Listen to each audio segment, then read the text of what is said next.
नमस्कार दोस्तों। शिक्षा मनोविज्ञान में अपने जो व्यक्तित्व मापन की विधियां चल रही थी उसमें हमने प्रक्षेपी जो विधियां है वो हमने कर ली थी। मैंने आपको बताया था कि व्यक्तित्व मापन की जो विधियां हैं वो दो प्रकार की है, प्रक्षेपी और अप्रक्षेपी। तो प्रक्षेपी विधियों को हमने कंप्लीट कर लिया है। आज की जो अपनी क्लास रहने वाली है वो रहेगी अप्रक्षेपी विधियों की। तो आज हम शुरू करने जा रहे हैं अप्रक्षेपी विधियां। तो अप्रक्षेपी विधियों की हम बात करें तो जिनको अंग्रेजी में कहा जाता है नॉन प्रोजेक्टिव मेथड। क्या कहा जाता है दोस्तों? Non projective method. याद रखना, ये जो व्यक्तित्व मापन की जो विधियां हैं, इन विधियों के हिंदी में कई नाम हो सकते हैं। हिंदी में इनके कई नाम हो सकते हैं, लेकिन आप जो है इनके जो अंग्रेजी नाम है वो अच्छी तरह से याद रखना। इनके जो अंग्रेजी नाम है वो एक एक ही है, वो आपको अच्छी तरह से याद रखना है। तो जैसे हम देखें तो इनको कहा जाता है अप्रक्षेपी विधि, हिंदी में इसको अप्रक्षेपण विधियां भी कहते हैं, लेकिन अंग्रेजी में केवल एक ही कहेंगे और वो क्या कहेंगे? Non projective method. क्या कहा जाता है इसको? नॉन प्रोजेक्टिव मेथड कहा जाता है। और प्रक्षेपी विधियों को अंग्रेजी में क्या कहा जाता है? प्रोजेक्टिव मेथड कहा जाता है। तो अप्रक्षेपी या नॉन प्रोजेक्टिव मेथड की यदि हम बात करें, अप्रक्षेपण विधियों की हम बात करें तो अप्रक्षेपण विधियां हैं वो तीन प्रकार की। कितने प्रकार की है? तीन प्रकार की। अप्रक्षेपी जो विधियां है वो कितने प्रकार की है? तीन प्रकार की है। कौन कौन सी है? तो वो है आत्मनिष्ठ, जिसे हम कहते हैं व्यक्तिनिष्ठ विधियां। तो पहला प्रकार कौन सा है? आत्मनिष्ठ विधियां, या हम जिसको कहते हैं व्यक्तिनिष्ठ विधियां। दूसरे प्रकार की यदि हम बात करें तो वो है वस्तुनिष्ठ विधियां। कौन सी विधियां हैं?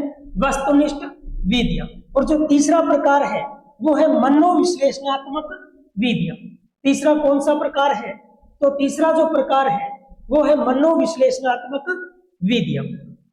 तो इस तरह से हम देखें तो अप्रक्षेपण विधियां हैं वो तीन प्रकार की हैं।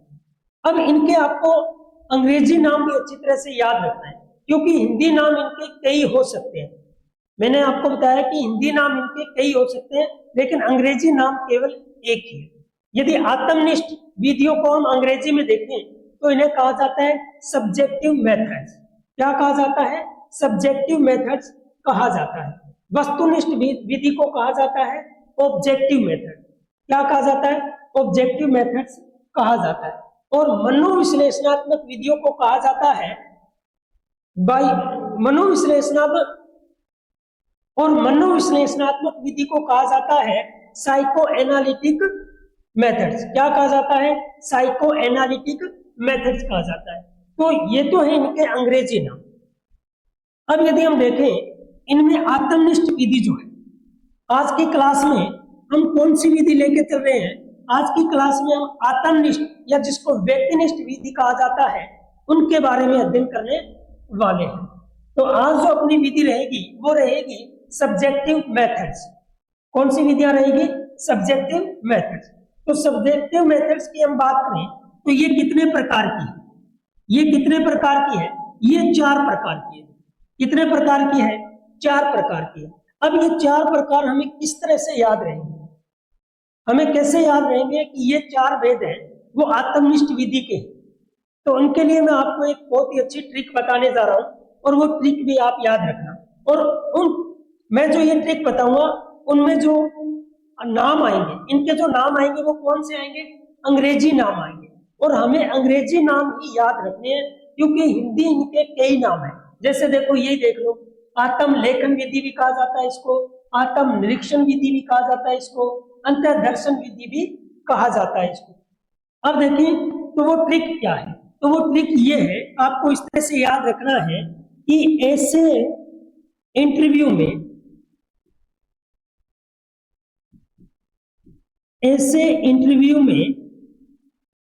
कैसे पर्सन आएंगे। ठीक है ना?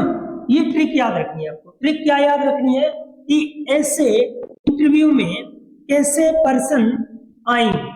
ऐसे इंटरव्यू में यानी कोई इंटरव्यू है और उसमें हमने पूछा है कि ऐसे इंटरव्यू में कैसे पर्सन आएंगे। तो ट्रिक क्या याद रखनी है आपको? ट्रिक ये याद रखनी है कि ऐसे इंटरव्यू में कैसे पर्सन आएंगे। अब देखो, तो इसमें ऐसे इंटरव्यू में कैसे पर्सन आएंगे, तो इस तरह से ये चारों विधि इसमें है आ गई है। अब इनको याद कैसे करेंगे, तो ऐसे से क्या बनेगा, तो देखो ए से बनेगा ऑटोबायोग्राफी, ए से क्या बनेगा ऑटोबायोग्राफी, और से क्या बनेगा सेल्फ ऑब्जर्वेशन, क्या बनेगा सेल्फ ऑब्जर्वेशन। तो ए से क्या बन गया ऑटोबायोग्राफी। तो इस विधि को हम अंग्रेजी में क्या कहते हैं, ऑटोबायोग्राफी मेथड कहते हैं। क्या कहते हैं, ऑटोबायोग्राफी मेथड कहते हैं। तो ए से क्या याद रखोगे ऑटोबायोग्राफी, फिर इसमें एस ई, ये भी तो आया है एस ई, तो एस ई से क्या याद रखोगे कि इसी विधि का अंग्रेजी में एक दूसरा नाम और है, और वो क्या है भी, वो है सेल्फ ऑब्जर्वेशन मेथड। कौन सा है भी, दूसरे नाम की हम बात करें तो वो कौन सा है, सेल्फ ऑब्जर्वेशन मेथड। तो ये इसके अंग्रेजी नाम हो गए। तो ऐसे से पहली विधि का जो अंग्रेजी नाम है वो याद हो गया। तो ऐसे इंटरव्यू, इंटरव्यू से तो याद ही हो गया कौन सी विधि, साक्षात्कार विधि, यानी साक्षात्कार विधि जो है, कौन सी विधि, साक्षात्कार जो विधि है उसको अंग्रेजी में क्या कहेंगे, इंटरव्यू मेथड कहेंगे। कौन सी विधि कहेंगे, इंटरव्यू मेथड। तो इंटरव्यू को हिंदी में क्या कहते हैं, साक्षात्कार कहते हैं। क्या कहते हैं, साक्षात्कार। तो ये तो बिल्कुल सरल सा ही है। तो दूसरी कौन सी विधि हो गई, इंटरव्यू मेथड हो गई। तीसरी विधि की हम बात करें तो इसको कैसे याद रखेंगे, इसको हम कहेंगे कैसे, ऐसे इंटरव्यू में कैसे, क्या पढ़ोगे इसको, कैसे पर्सन आएंगे। तो कैसे से क्या बन गया, केस स्टडी, क्या बन गया अभी, केस स्टडी मेथड। तो कैसे से क्या बन गया, केस स्टडी मेथड। तो तीसरी विधि कौन सी होगी अपनी, केस स्टडी मेथड होगी। उसके बाद में चौथी जो विधि है, ये तो बिल्कुल सरल सी विधि है, प्रश्नावली विधि। नाम से ही पता चल गया कौन सी विधि, प्रश्नावली विधि। तो चौथी जो विधि है वो कौन सी है, प्रश्नावली। इसे परिसूची विधि भी कहा जाता है। क्या कहा जाता है, परिसूची विधि भी कहा जाता है। अंग्रेजी में देखें तो अंग्रेजी में देखो क्वेश्चन, क्या नाम आता है इसमें, क्वेश्चन। और क्वेश्चन का तो पता ही है हिंदी अर्थ इसको बोलते हैं प्रश्न। तो इसका अंग्रेजी नाम है क्वेश्चनियर मेथड। कौन सा है, क्वेश्चनियर मेथड, ये इनके अंग्रेजी नाम है। इस विधि, इस तरीके से, इस ट्रिक से, ये जो अपनी ट्रिक है, इस ट्रिक से आत्मनिष्ठ या व्यक्तिनिष्ठ जो चारों विधियां हैं वो याद हो जाती है। आएंगे से क्या याद रखोगे, आय से याद रखोगे आत्मनिष्ठ विधियां। आएंगे से क्या याद रखोगे भी, आएंगे से नाम याद रखोगे आत्मनिष्ठ विधियां। तो इसका मतलब ये कौन कौन सी विधियां है भी, ये जो विधियां हैं ये कौन सी विधियां हैं, आत्मनिष्ठ विधियां।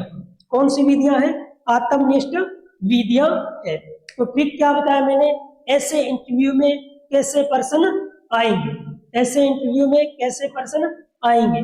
तो ऐसे से पहली विधि जो थी अपनी, यानी ऑटोबायोग्राफी या सेल्फ ऑब्जर्वेशन विधि याद हो गई, इंटरव्यू मेथड याद हो गया, केस स्टडी मेथड याद हो गया, और प्रश्नावली विधि याद हो गई। ये चारों विधि कौन सी विधि है, आत्मनिष्ठ विधि है। अब इसमें हम लेके चलेंगे जो पहली विधि है उसको हम करते हैं। तो अपनी जो पहली विधि वो कौन सी विधि है भी, हिंदी में जिसको कहा जाता है आत्मनिष्ठ विधि। क्या कहा जाता है भी, आत्मनिष्ठ विधि कहा जाता है। अब देखो हिंदी में हम देखें तो क्या कहा जाता है, इसको आत्मनिष्ठ विधि कहा जाता है, और इसे क्या कहा जाता है भी, व्यक्तिनिष्ठ विधियां भी कहा जाता है। तो आत्मनिष्ठ विधि की जो चार विधियां हैं वो आज हम इस क्लास में पढ़ने वाले हैं। आत्मनिष्ठ विधि की जो चार विधियां हैं वो इस क्लास में हम पढ़ने वाले हैं। तो आत्मनिष्ठ विधि में जो पहली विधि है, मैंने आपको बताया अभी कि आत्मनिष्ठ विधियां हैं वो कुल कितने प्रकार की होती है? 4 प्रकार की। आत्मनिष्ठ विधियां जो है वो कुल कितने प्रकार की? अभी 4 प्रकार की। तो वो 4 प्रकार की जो विधियां हैं वो हम इसमें पढ़ने वाले हैं।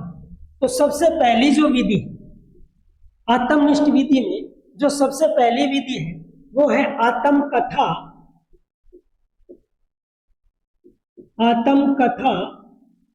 लेखन विधि।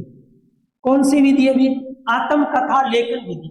अब देखो, आत्मकथा लेखन विधि को हम अंग्रेजी में किस नाम से जानते हैं, हमें वो याद रखना है।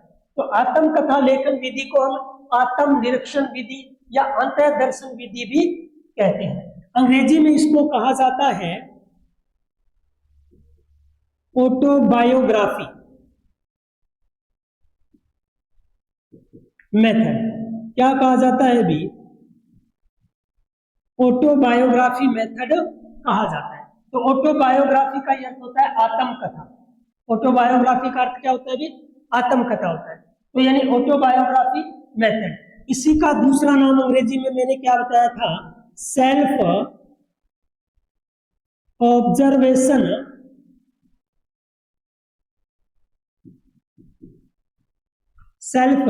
Observation method. तो इसी का दूसरा नाम था सेल्फ ऑब्जर्वेशन मेथड। अब देखो, सेल्फ किसको बोलते हैं? स्वयं को, यानी आत्म। स्वयं क्या हो गया? आत्म। ऑब्जर्वेशन होता है निरीक्षण। क्या होता है अभी? निरीक्षण। इसीलिए इसी का दूसरा नाम क्या हो गया अभी? आत्म निरीक्षण विधि। इसी का दूसरा नाम क्या हो गया अभी? आत्म निरीक्षण विधि। तो आत्म कथा लेखन विधि, आत्म निरीक्षण विधि, ये जो अपनी पहली विधि है, आत्मनिष्ठ की जो पहली विधि है, उस विधि का नाम है आत्म कथा लेखन विधि या आत्म निरीक्षण विधि। अब इस विधि में क्या होता है? इस विधि में क्या होता है? तो जैसे नाम से ही पता चलता है, आत्म कथा यानी खुद के बारे में खुद के द्वारा ही लिखना, खुद का निरीक्षण खुद के द्वारा ही करना। क्या है? एक तरह से आत्म निरीक्षण है। क्या है भी? आत्म निरीक्षण है, यानी स्वयं की क्रियाओं का स्वयं द्वारा ही क्या करना? निरीक्षण करना। क्या करना? निरीक्षण करना, अध्ययन करना। तो आत्म इसमें क्या होता है? स्वयं की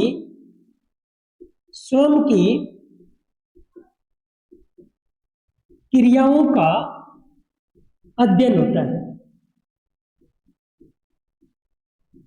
इसमें व्यक्ति द्वारा क्या होता है? स्वयं की क्रियाओं का अध्ययन होता है, यानी जो व्यक्ति होता है वो खुद ही स्वयं के बारे में लिखता है, यानी अपने आप को स्वयं देखता है, स्वयं निरीक्षण करता है खुद का। तो स्वयं निरीक्षण करेगा तो वो अपने अंदर झांक कर देखेगा कि तुम में क्या कमियां हैं और क्या अच्छाइयां हैं, उनके बारे में वो लिखेगा। तो यानी स्वयं के अंदर जब वो झांक कर देखेगा, इसी वजह से इसको कहा जाता है अंतर्दर्शन विधि। अंतर्दर्शन विधि। तो जब वो स्वयं के अंदर जानकर देखता है, स्वयं के अंदर जानकर अपना निरीक्षण करता है, इसी वजह से इसको क्या कहते हैं भी? अंतर्दर्शन विधि भी कहा जाता है। तो आत्मकथा लेखन विधि में व्यक्ति क्या करता है? स्वयं की क्रियाओं का क्या करता है? अध्ययन करता है। और जब स्वयं की क्रियाओं का अध्ययन करता है तो वो अपने अंदर झांक कर देखता है कि तुम्हें खुद में कितनी कमियां हैं, कितनी अच्छाइयां हैं, उन सब के बारे में वो क्या है? लिखता है। तो इस तरह से क्या हो गया? वो अपने अंदर देखता है, इसी वजह से इसको कहा जाता है अंतर्दर्शन विधि। क्या कहा जाता है? अंतर्दर्शन विधि कहा जाता है। यदि इस विधि के दर्शन की हम बात करें, यानी इस विधि के दर्शन की हम बात करें कि इस विधि का दर्शन किसने दिया, तो इस विधि का दर्शन दिया, दर्शन यानी विचार, इस विधि का दर्शन दिया जॉन लॉक ने। किसने दिया दोस्तों? जॉन लॉक ने। तो आपसे प्रश्न पूछा जा सकता है कि आत्मकथा लेखन विधि का दर्शन किसने दिया या विचार किसने दिया? तो वो कौन थे दोस्तों? जॉन लोक थे। लेकिन प्रश्न पूछे कि अंतरदर्शन विधि के जनक कौन है? क्या पूछे? जनक कौन है, या इनके जन्मदाता कौन है, या इनके प्रवर्तक कौन है? तो यदि आपसे प्रश्न पूछे कि अंतरदर्शन जो विधि है, तो अंतरदर्शन विधि के जनक या जन्मदाता कौन है? तो वो है विलियम वुंट। कौन है? विलियम वुंट व टिचनर। ये दो विद्वान है। तो आपसे प्रश्न पूछ ले कि आत्मकथा या आत्मनिरीक्षण विधि के जनक कौन है? जनक पूछे तो कौन है? विलियम वुंट व टिचनर। कौन है दोस्तों? विलियम वुंट व टिचनर है। लेकिन आत्मकथा विधि का दर्शन या विचार किसने दिया? तो वो कौन थे? जॉन लोक। कौन थे दोस्तों? जॉन लोक थे। ये आप इसको अच्छी तरह से याद रखना। तो ये विधि क्या होती है? अभी आत्मकथा विधि, जिसको ऑटोबायोग्राफी मेथड या सेल्फ ऑब्जर्वेशन मेथड कहते हैं, इसे हम आत्मनिरीक्षण विधि भी कहते हैं, इसको क्या कहते हैं? अंतर्दर्शन विधि भी कहते हैं। इस विधि में क्या होता है कि जो व्यक्ति होता है वो स्वयं, यानी व्यक्ति स्वयं ही अपनी क्रियाओं का क्या करता है? अध्ययन करता है। इस मेथड में क्या करता है? स्वयं ही अपनी क्रियाओं का अध्ययन करता है। तो हम क्या करते हैं? तो इस विधि में व्यक्ति के व्यक्तित्व का पता कैसे चलेगा? व्यक्ति के व्यक्तित्व का पता कैसे चलेगा कि इसका व्यवहार कैसा है?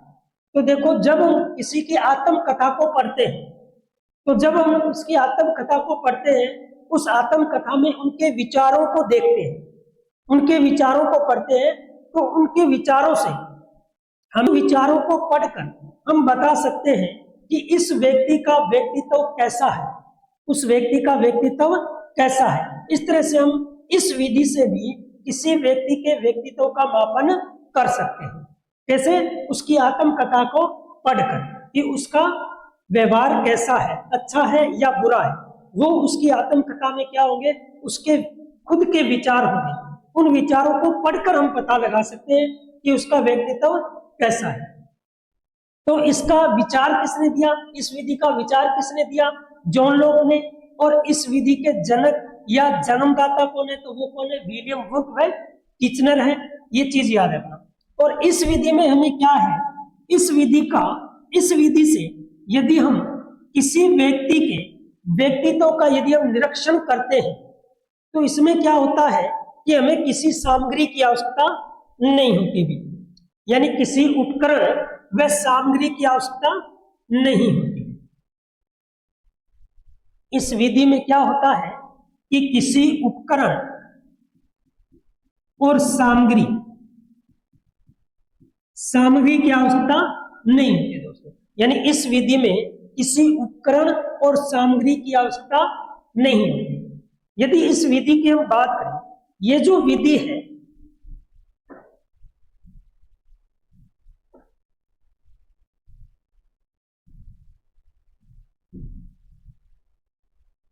ये जो आत्मकथा विधि है, ये सबसे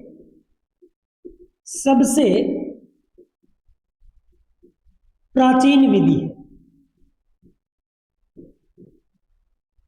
क्या दोस्तों? ये सबसे प्राचीन विधि है।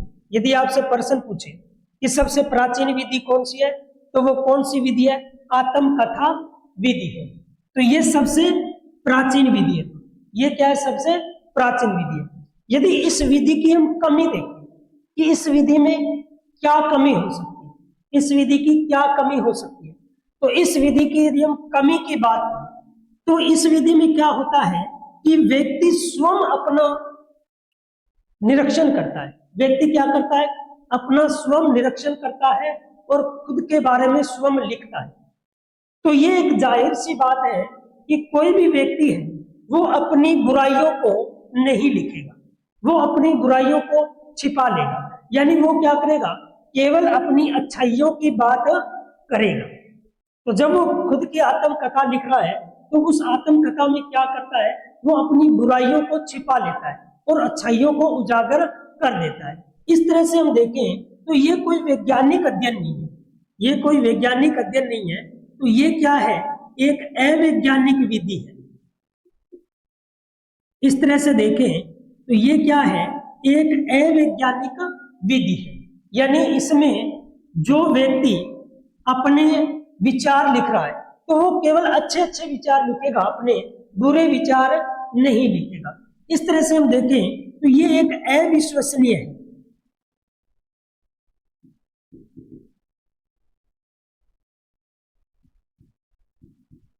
ये क्या है, एक अविश्वसनीय विधि है दोस्तों।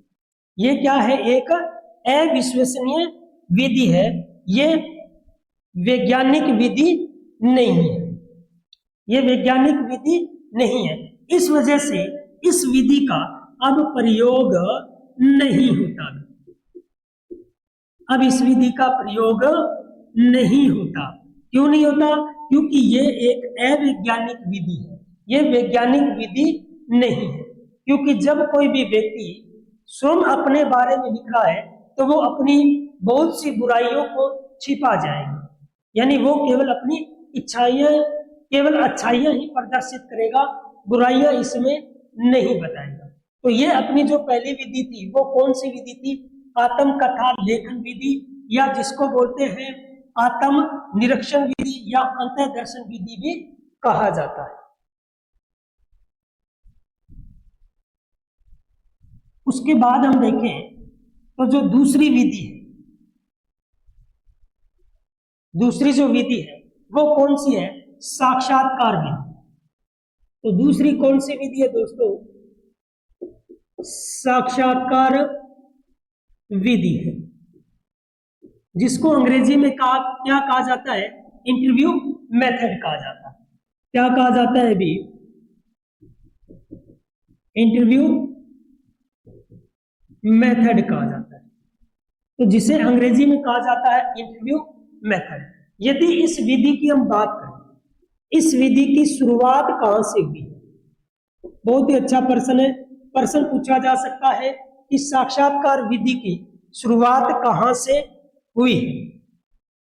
यदि हम साक्षात्कार विधि की शुरुआत की बात करें तो ये कहां से हुई है? भी अमेरिका से। कहां से हुई है? अमेरिका से। इसके जनक पूछे, साक्षात्कार विधि के जनक पूछे या जन्मदाता पूछे, भी इसके जनक या जन्मदाता कौन है? तो वो है जॉन डार्ले। कौन है दोस्तों? John Darley. तो इस विधि के जो जनक है वो कौन है? John Darley. अब ये जो साक्षात्कार विधि, ये विधि क्या होती है? जैसे हम इंटरव्यू के बारे में तो जानते हैं सभी कि इंटरव्यू कैसे लिया जाता है। जैसे एक व्यक्ति से प्रश्न पूछे जाते हैं, क्या पूछे जाते हैं? प्रश्न पूछे जाते हैं और वो उससे संबंधित क्या देता है? जवाब देता है। तो इंटरव्यू विधि में कम से कम कितने व्यक्ति होने जरूरी है? तो कम से कम 2 व्यक्ति होने जरूरी है। इंटरव्यू के लिए कम से कम कितने व्यक्ति होने जरूरी है? 2 व्यक्ति होने जरूरी है, तभी यह इंटरव्यू कंप्लीट होगा। तो इसमें क्या होता है? कम से कम 2 व्यक्ति होने जरूरी है, ये चीज याद रखना। और ये जो साक्षात्कार विधि, ये जो साक्षात्कार विधि है, ये व्यक्तित्व मापन की सर्वाधिक क्या है? सर्वाधिक महत्वपूर्ण विधि है, सर्वाधिक लोकप्रिय विधि है। तो ये सर्वाधिक लोकप्रिय विधि है, सर्वाधिक लोकप्रिय। आत्मकथा तो क्या थी? सर्वाधिक प्राचीनतम विधि थी। लेकिन साक्षात्कार विधि की हम बात करें तो साक्षात्कार विधि जो है ये सर्वाधिक लोकप्रिय विधि है, सर्वाधिक लोकप्रिय विधि है। और साक्षात्कार विधि के लिए कम से कम कितने व्यक्ति होने जरूरी है? भी 2 व्यक्ति होने जरूरी है। इसकी शुरुआत कहां से हुई थी? अमेरिका से हुई थी। इसके जनक या जन्मदाता कौन है? John Darley. कौन है भी? John Darley. इस विधि में हम देखें तो ये दो प्रकार से होती है। साक्षात्कार कितने प्रकार से होता है? दो प्रकार से। तो जो साक्षात्कार है ये कितने प्रकार से होता है? अभी दो प्रकार से। अब वो दो प्रकार कौन कौन से? एक तो होता है औपचारिक। क्या होता है अभी? औपचारिक। औपचारिक यानी कुछ नियम बने होते हैं, उन्हीं नियम के अनुसार क्या लेने होते हैं? इंटरव्यू लेना होता है। यानी ये होता है नियंत्रित। ये क्या होता है अभी? एक तरह से नियंत्रित होता है, यानी इसमें सभी सीमा भी निश्चित होती है और इसमें पर्सन भी क्या होते हैं? निश्चित होते हैं। तो जिसमें समय सीमा और पर्सन निश्चित हो वो क्या होता है? औपचारिक इंटरव्यू होता है। तो औपचारिक साक्षात्कार होता है। तो पहला हो गया औपचारिक, दूसरा हो गया अनौपचारिक। ये होता है अनियंत्रित। ये क्या होता है अभी? ये होता है अनियंत्रित होता है, यानी इसमें समय सीमा भी निश्चित नहीं होती और पर्सन भी निश्चित नहीं होते। तो इस तरह से ये जो विधि है, साक्षात्कार विधि के कितने प्रकार होते हैं अभी? दो प्रकार, औपचारिक और अनौपचारिक। कितने प्रकार होते हैं अभी? दो प्रकार होते हैं। यानी इसमें हम क्या करते हैं? किसी व्यक्ति से प्रश्न पूछते हैं और उसके व्यक्तित्व का मापन करते हैं। कम से कम कितने व्यक्ति होते हैं अभी? दो व्यक्ति होते हैं। कम से कम कितने व्यक्ति होते हैं? दो व्यक्ति होते हैं। इनका हम यदि एक अच्छा उदाहरण देखें तो अपने गांव में या कहीं भी हो, जैसे किसी लड़के का रिश्ता लेके आते हैं, तो उस लड़के से हम क्या करते हैं? कुछ बातें पूछते हैं कि नहीं पूछते? तो यानी उस लड़के से हम बातें पूछते हैं, तो यानी इस तरह से वो क्या हो गया? उसका इंटरव्यू हो गया। क्या हो गया? इंटरव्यू हो गया। तो अब हमें ये याद कैसे रहेगा भी इसके जनक कौन है? तो याद रखना, जब आपका रिश्ता हो रहा है, जब किसी लड़के के रिश्ते के लिए इंटरव्यू हो रहा है, तो याद रखना उस इंटरव्यू में उसको जान डाल देनी है। क्या डाल देनी है? जान डाल देनी है, तभी उसका रिश्ता होगा, वरना नहीं होगा। तो यानी इंटरव्यू में क्या डाल देनी है? जान डाल देनी है। तो जान डाल देनी यानी जॉन डार्ले। कौन हो गया अभी इसका जनक? John Darley. कैसे याद रखोगे? यानी इंटरव्यू विधि को कैसे याद रखोगे? इंटरव्यू मेथड को। यानी जब रिश्ते के लिए इंटरव्यू हो रहा है, रिश्ते के लिए क्या हो रहा है? इंटरव्यू हो रहा है, तो उस इंटरव्यू में आपको जान डाल देनी है। क्या डाल देनी है? जान डाल देनी है। तो इसके जनक कौन हो गए भी? इसके जनक हो गए जॉन डार्ले। उसके बाद हम देखें जो आत्मनिष्ठ में तीसरी जो विधि, आत्मनिष्ठ में जो तीसरी विधि है वो है जीवन वृत्त विधि। कौन सी है? जीवन वृत्त विधि, यानी केस स्टडी मेथड। कौन सी विधि हो गई भी?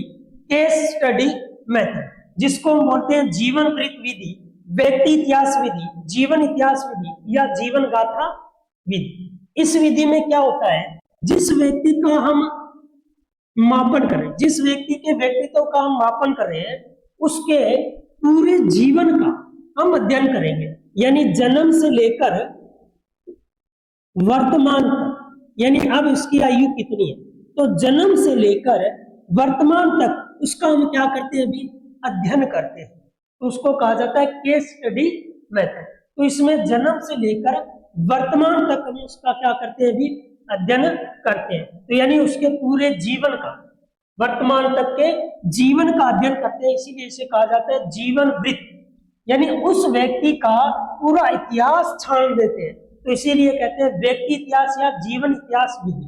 यानी उसके जीवन की पूरी कहानी को हम देख लेते हैं, तो जीवन गाथा विधि। अंग्रेजी में इसको क्या कहा जाता है? केस स्टडी कहा जाता है। इस विधि के यदि हम जनक की बात करें, जनक या जन्मदाता की बात करें, तो जनक या जन्मदाता की हम बात करें तो याद रखना केस जो होते हैं, केस जो होता है, केस यानी बाल जिसको बोलते हैं, तो याद रखना जिसके बड़े बड़े केस होते हैं, जिनके बड़े बड़े केस होते हैं तो उन्हें खुले नहीं रखने चाहिए, यानी टाइट बांध कर रखने चाहिए, टाइट बांध कर रखने चाहिए भी। तो केस को क्या रखना चाहिए भी, टाइट बांध कर रखना चाहिए। तो इसके हो गए टाइट मैन, टाइड मैन हो गए। तो इसके जो जनक या जन्मदाता है वो कौन है भी, टाइड मैन है। कौन है, टाइड मैन है। तो आपसे प्रश्न पूछा जा सकता है कि केस स्टडी मेथड के जन्मदाता कौन है, तो वो है टाइड मैन है। ये बात याद रखना। अब इस विधि में हम किसी व्यक्ति के पूरे जीवन का इतिहास जानते हैं।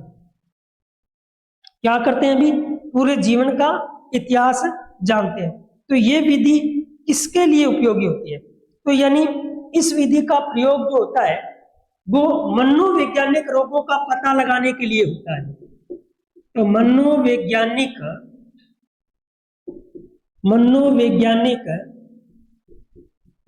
रोगों का पता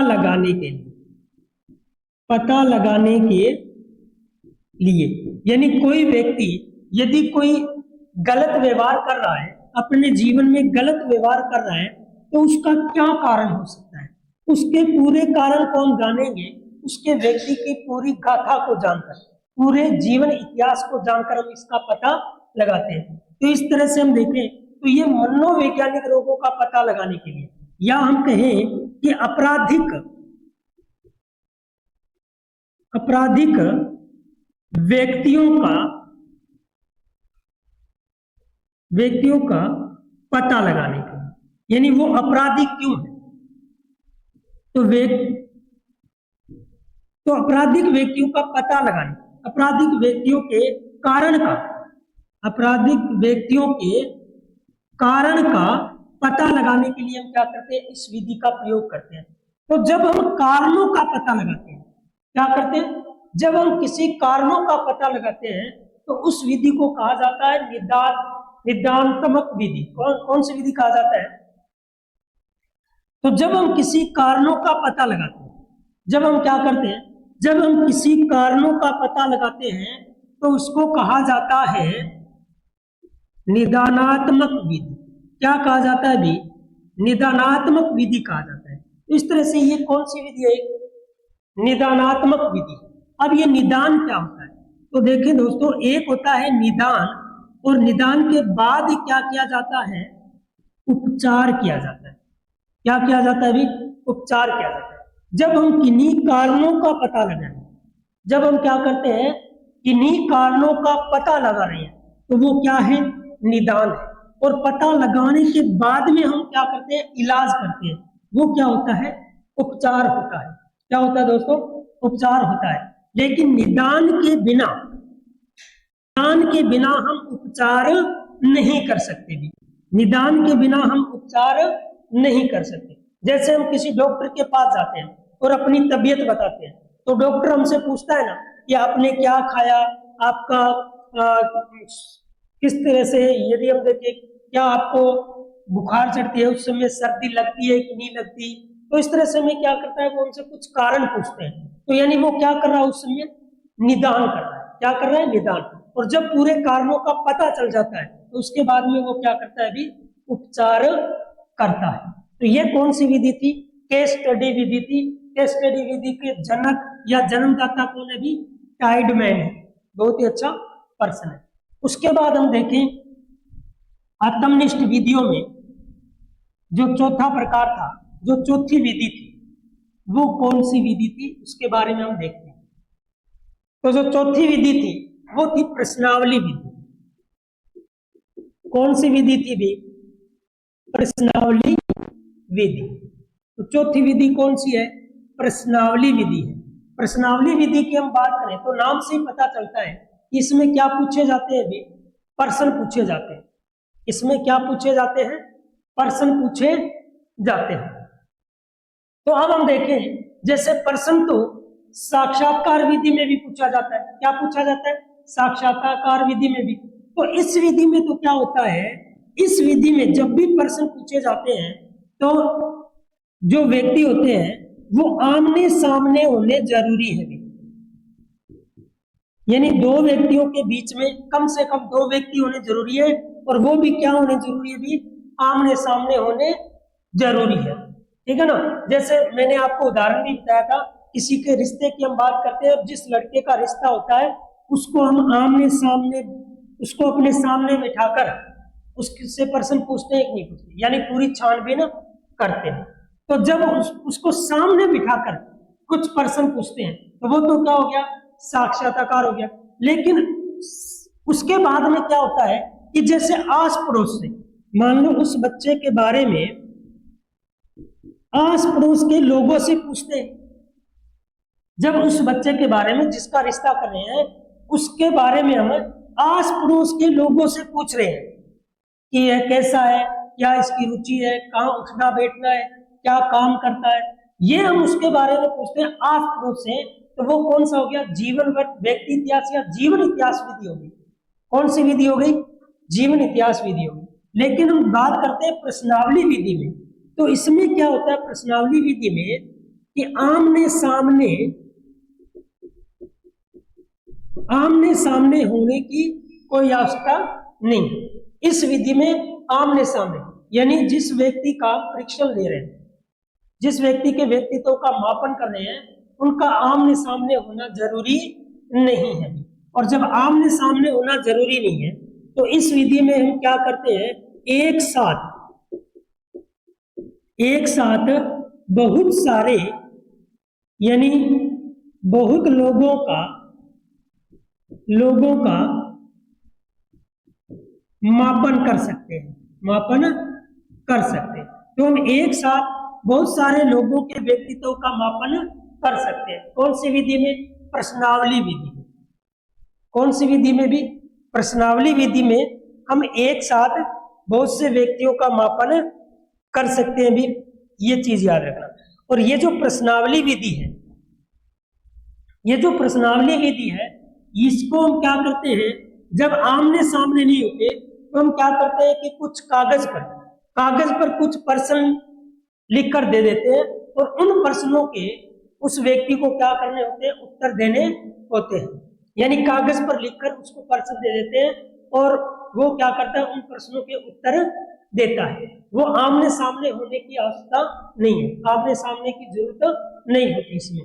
तो जब कागज पर लिख कर देते हैं और वो जो व्यक्ति है वो उनके उत्तर लिखता है, तो यानी इसी वजह से इसको कहा जाता है कागज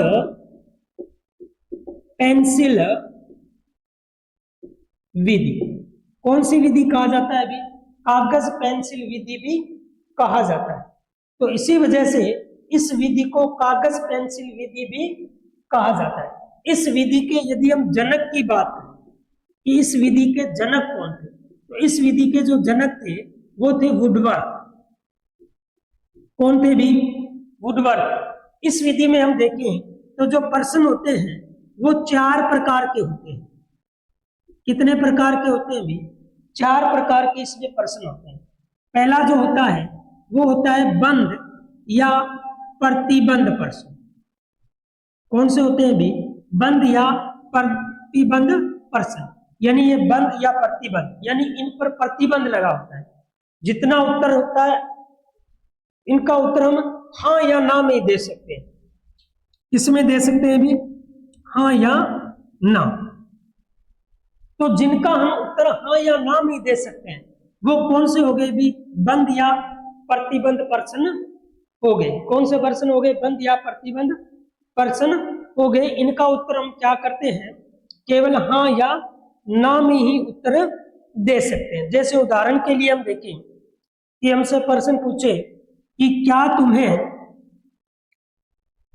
तुम्हें पढ़ना पसंद है, तो हाँ या ना, दो ही तरह के उत्तर दे सकता है। तो ये है बंद प्रतिबंध, यानी इसमें हम बंधे होते हैं, या तो हाँ उत्तर देना है या ना, इसके अलावा कोई उत्तर नहीं दे सकते।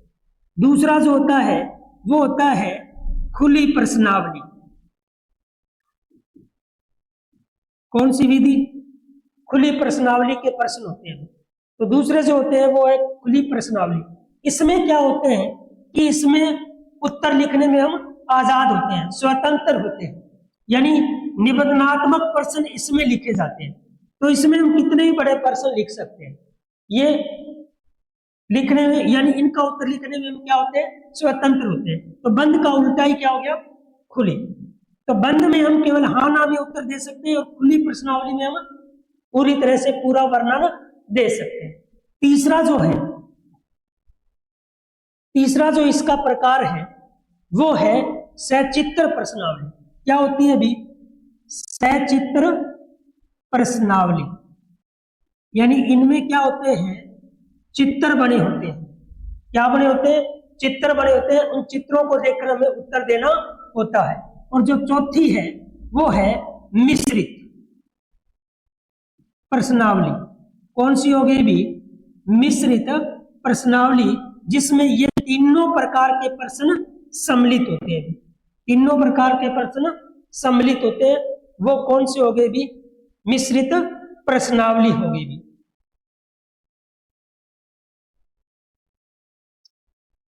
तो कौन सी हो गई, मिश्रित प्रश्नावली विधि होगी। तो इस तरह से हम देखें तो जो आत्मनिष्ठ या व्यक्तिनिष्ठ विधियां थी उसके कितने प्रकार थे, 4 प्रकार थे।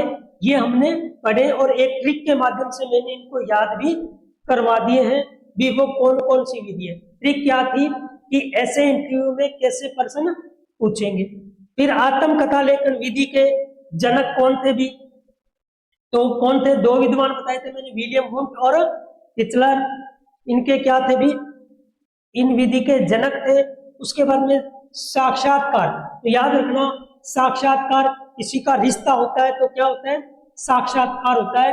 तो उस रिश्ता हमारा अच्छी तरह से रिश्ता हो जाए, इसके लिए हमें इंटरव्यू में क्या करना होगा, जान डालनी होगी।